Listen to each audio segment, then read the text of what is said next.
Hey there, it's Dr. Justin Marchegiani, and today's video is going to be on hormones. Again, a lot of people know about hormones. I've heard that term before. Essentially, hormones are chemical messengers in our bodies. They're secreted by various glands or tissues, such as our thyroid glands, a common one. We have our testicles or ovaries, depending if you're a male or female. And we also have the adrenal glands, which sit on top of our kidneys that tend to be forgotten about, but they produce lots of stress hormones and even sex hormones that are really important for our health. So we're going to kind of talk about hormones, kind of what healthy hormone levels are at, and when our hormones dysfunction, what's happening. So I'm going to try to break it down and make it a little bit more easier, a little more bite-sized to swallow. So again, all hormones come from cholesterol. Cholesterol is an essential building block for life. About 90% of cholesterol is actually made by our body. It's made by the HMG-CoA reductase enzyme, hemomethylglutarate CoA reductase enzyme. The same enzyme that's actually blocked by statin medications such as Lipitor, Zocor, Zeti, etc. So that's why it's really important. We don't want to be blocking our cholesterol. It's going to affect our hormones if we want to have healthy hormones. So again, dietary cholesterol is going to have an effect. Again, a lot of it's going to come from the body. Big issue is if we eat too much sugar, our cholesterol will go up, and that's going to create inflammation. And when insulin goes up, it does a couple of funny things with our hormones I'm going to talk about here in a bit. But good dietary fat, good cholesterol will have an effect at bringing some good building blocks in there. We don't want to artificially increase cholesterol. If we artificially increase it, we're typically adding inflammation to the body. So eating good fats and proteins, if it does increase our cholesterol, we'll typically see the HDLs and the LDLs go up. So the ratios of our cholesterols will stay intact. That's really the big thing. And we'll also keep our triglycerides down. We'll have a healthy triglyceride to HDL ratio, ideally 2-to-1 or 1-to-1. So really important. We have a huge effect on our hormones by what we eat. So all hormones come from cholesterol. One of the main building blocks of all hormones is called pregnenolone. You can see here just by the first prefix, preg is essentially meaning pregnant, right? It's the mother of all hormones. And pregnenolone can go a couple different directions here. We see off to the right, you're going to have progesterone. And progesterone is, again, it's our pro-pregnancy hormone, right? Pro-gestation, gestation being having a baby. Progesterone is really important because it can do a couple of things. It can actually go downstream to cortisol, which is a stress hormone, or it can actually go upstream, if you will, to be aldosterone. So really interesting. When we get more and more stress, one of the phenomenons we see is called a cortisol escape, where more of our building blocks are actually being shuttled to stress hormones, and it's actually moving away from the anabolic side of our hormone cascade. So when that word anabolic means, it means building. So when we talk about hormones, we talk about hormone enhancing drugs in sports, we really have two kinds of hormones. We have anabolic hormones. These are hormones that build us up, that help us heal. That's going to be on this side of the hormone cascade. And then we have catabolic or anti-inflammatory hormones, and that's going to primarily be in the cortisol area. And actually cortisol goes to the liver and actually gets metabolized into cortisone. And I think everyone here on the video probably has heard of cortisone injections for pain.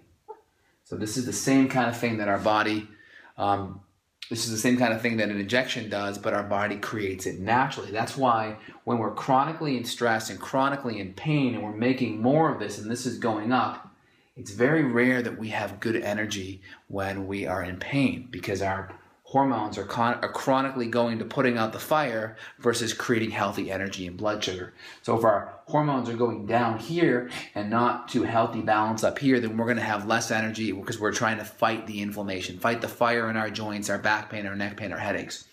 So like I said, anabolic on one side, building up, catabolic on the other, trying to help fight the fire of inflammation. So we talked about pregnenolone. Pregnenolone at progesterone. Progesterone can also go to aldosterone. Aldosterone is a mineral corticoid. It's actually produced in the outer layer of the adrenal glands, in the cortex.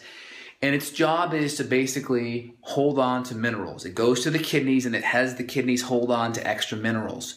So what we see is when we have adrenal fatigue or our adrenals aren't able to adapt to stress, we tend to have lower levels of aldosterone and we pee out a lot of our minerals. Now, one of the telltale signs of adrenal fatigue and or low aldosterone is when you get up fast from a standing or laying down position, you'll get that dizzy kind of feeling. You may even see stars. That's because when our aldosterone's lower, our blood pressure tends to be lower because minerals tend to hold on to water. When minerals hold on to water, we tend to have a higher blood pressure. Higher blood pressure means that we can perfuse blood up to our brain faster when we go from horizontal to vertical. That's one of the symptoms we feel is that dizziness. So aldosterone is super important. And if you have adrenal fatigue, one of the things you can do to combat that is do about a half a teaspoon of high quality sea salt, either Celtic, Himalayan, or real salt in your water. Do that twice a day, and that's going to give you the extra minerals to just give your bodies an extra chance to hold on to more minerals. Very beneficial. So again, we have progesterone here, which goes down to cortisol. If we're super stressed, we're going to push all of our progesterone down to cortisol. It's called the cortisol escape. And this actually really hurts female hormones because if progesterone is going down to cortisol, we start dropping progesterone. And we get this phenomenon known as estrogen dominance. Dr. John Lee wrote a lot about this in the 90s. Basically, progesterone has a natural balance of about 25 times more progesterone than 1 unit of estrogen. And when that ratio starts dropping below 20 into the teens, we start having estrogen dominance. And we have lots of symptoms that tend to happen with that. When we have lower progesterone in the second half of our cycle, we're actually going to bleed more profusely. Potential anemias because of lost blood. We're going to have breast tenderness, cramping. Our blood sugar is going to go off, potential fibroids, and even endometriosis and polycystic ovarian syndrome. So really important. Progesterone also has an influence on our sex hormones too. So progesterone can actually affect other hormones downstream and even affect our male hormones as well. Now going over to the other side of the fence here, the anabolic side, we have DHEA. DHEA is another building block for our anabolic hormones. You can see here, it can go down to the estrogen side. This is more of the female side over here. And a quick little tip, we have three major kinds of estrogens. We have estrone, estradiol, or estriol. Keep it really simple. The prefix kind of tell what it is. So estrone, or AKA E1, estradiol, or di for E2, and estriol, or E3. Just an easy way to remember it so you don't forget. E3, E2, and E1. And the most protective and most beneficial out of all of the estrogens is going to be the estriol. That's going to be the more anti-cancer, anti-heart disease ones, where the estradiol is going to be more growth promoting, right? More growth, more fibroids, more endometriosis, more fibrocystic breasts. So we want, ideally a good ratio of estriol to estradiol. I'll do another video on that at some point in the future. And again, we want to have healthy levels of progesterone, like I mentioned, about 23 to 25 times more in relation to progesterone. And then this side of the fence here, especially for our men, we're going to have more testosterone if you're a man versus estrogen, and vice versa for a female. But testosterone is really, really important. And this can actually go downstream over here as well to a hormone called DHT, dihydrotestosterone. Too much of this can actually cause decreased blood flow to hair and cause the hair on the head to fall out and actually cause abnormal hair growth in the ears and nose. But this kind of gives you a whole idea of the hormone cascade. Testosterone here for men. Also, we have the testes contributing to testosterone as well. So imagine our testes coming up here and contributing. And same thing here, we have our ovaries coming to the game to help out.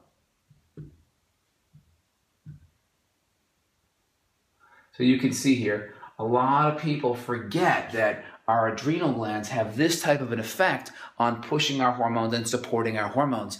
And also, as you go into menopause, the ovaries aren't functioning at optimal levels, if even at all, and our body will be leaning more on our adrenal glands for this whole entire mechanism to work. So really important that we manage our adrenals, because if our blood sugar's off, if we're under stress, we're not sleeping well, emotional stress, physical stress, chronic pain, chronic infections, thyroid issues, this is going to affect the whole entire kit and caboodle.